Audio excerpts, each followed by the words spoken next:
Welcome back to Shemsuniverse. So today, guys, we're going to discuss Chaldean name numerology number 9.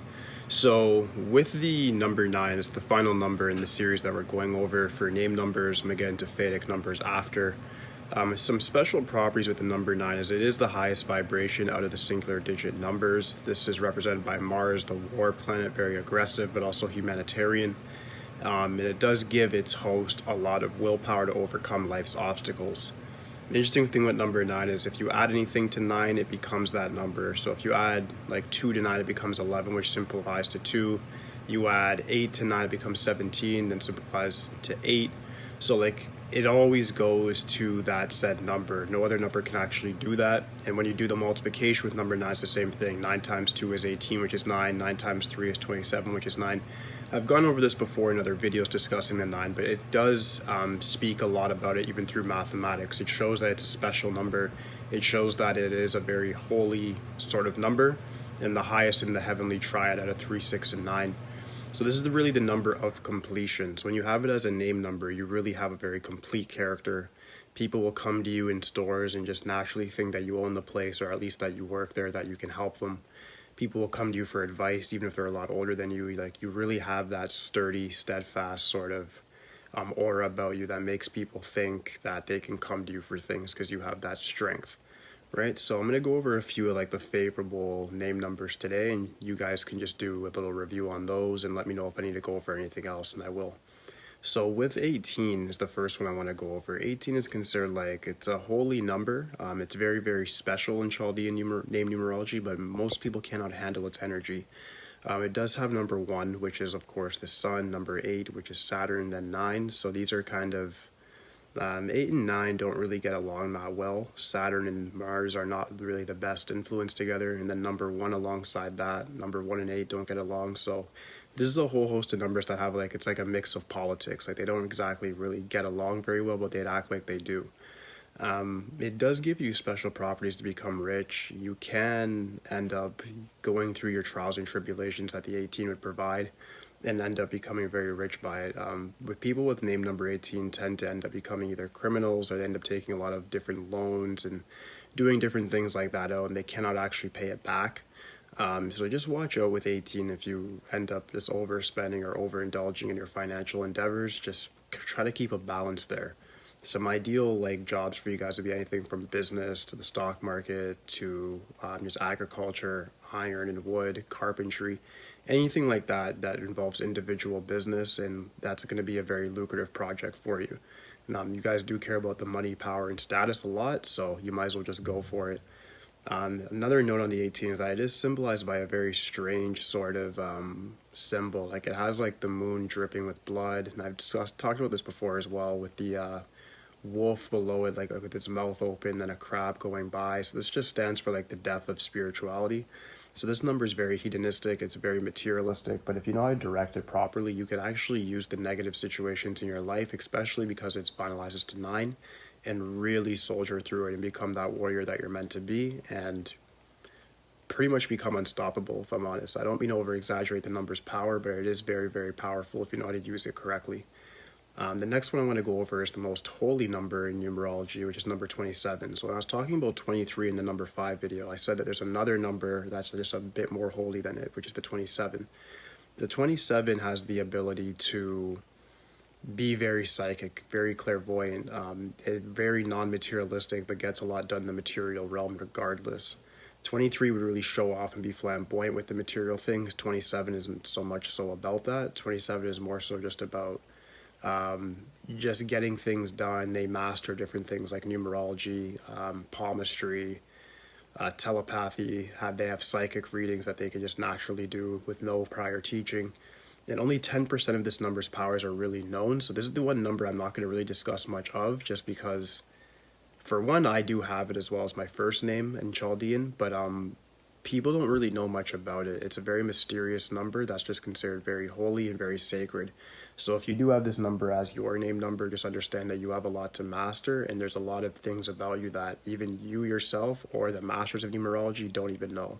So it's up to you to comprehend those things and then utilize it in your life. Because you could be somebody that's psychic or clairvoyant, or any number of things. You might just have natural physical abilities that other people wouldn't naturally have. It really would depend on where your mind is at, how you were raised, etc. But the 27 will show itself in some sort of way.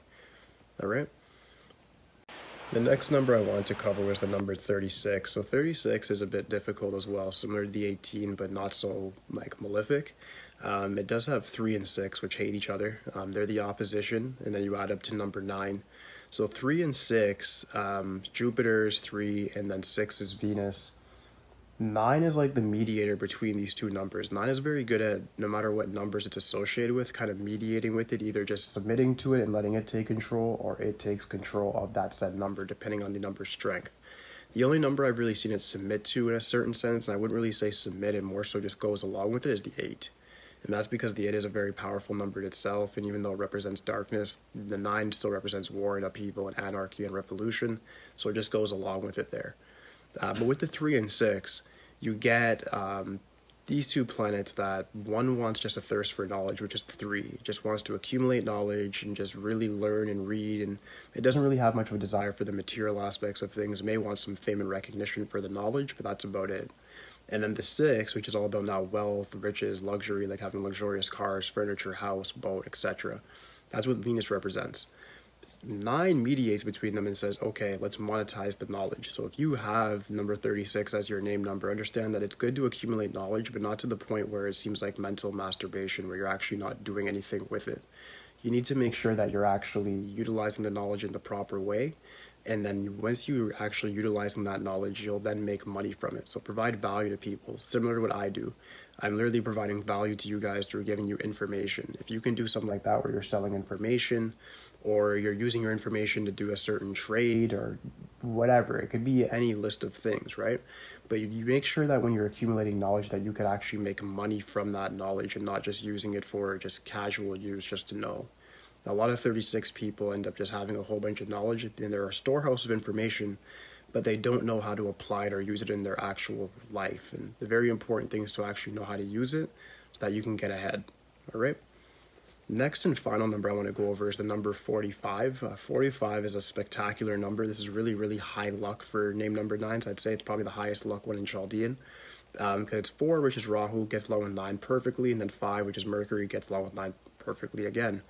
So Rahu and Mercury get along beautifully, very, very beautifully. And then you have 9, which also gets along with both of them. These are the type of people that have the influence of Rahu, which means they're very pragmatic. They like to accumulate a lot of knowledge, except they know what to do with that said knowledge. 4s don't really accumulate knowledge for no reason. They accumulate it to do certain processes or structure their life around it. So they like having principles that they can utilize for that. Then you have the 5 now, which is fast thinking, lightning speed thinking. And that combines and makes the 9. So there are people that are orderly, they're highly talkative, they could be very, very manipulative, and they end up, even if they talk bad about others, Mercury still gives them good luck and protects them. You do have, if you are a 45, certain life setbacks, just like everybody else, except with the 5 and the 4 there, your mental resilience is incredible, and that's probably a superpower that you should look into.